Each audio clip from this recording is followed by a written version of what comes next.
Ivan, yung mga nakausap mong nakaharap noon si Pope Francis, ano raw ang yung hindi o pinaka-hindi nila malilimutan sa experience na yun?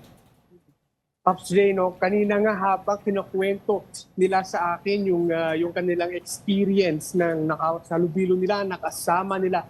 Ito nga si Pope Francis, talagang naramdaman mo yung tuwa sa kanilang pakiramdam. Makikita mo rin yung kanilang mga mata talagang namulat. Talagang gusto nila ikwento yung kanilang experiences kasama nga itong si Pope Francis. No? Doon sa dalawa nating nakausap, yung isa doon, yung ating lay minister, nakasama niya dito si Pope Francis sa may UST. No? Dumalo kasi sa UST itong si Pope Francis noong 2015. Yung isa naman nating nakausap, yung dating member ng Knights of Columbus, ay nakasama niya naman dito sa may Manila Cathedral. No? Noong dito siya bumisita. No, dalawang tao, dalawang different na kwento, pero iisa yung kanilang talagang ina-explain sa atin na iba daw talaga pag nakahalubilo mo or nakakaharap mo si Pope Francis hanggang sa ngayon na tuwing naaalala nila ay talagang tumatayo yung kanilang mga balahibo. Ivan, yung iba namang Katoliko na nagsabi riyan, ano raw ang masasabi nila sa pagpanaw ng Santo Papa?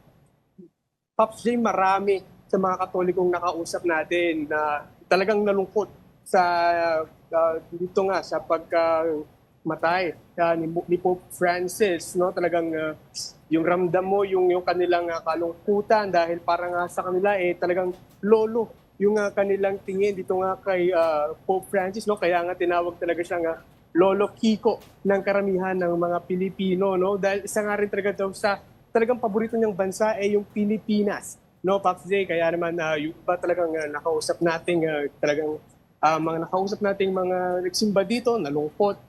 Pero sabi nila ganun daw talaga ang buhay, ipagdasal na lang daw na sana ay maganda yung kahiratnan ni Pope Francis at makasama niya na yung ating creator, Pops J. Ivan, gaano ba kadalas yung misa riyan ngayon sa Quiapo Church doon sa mga nagtatanong at gustong dumalaw riyan?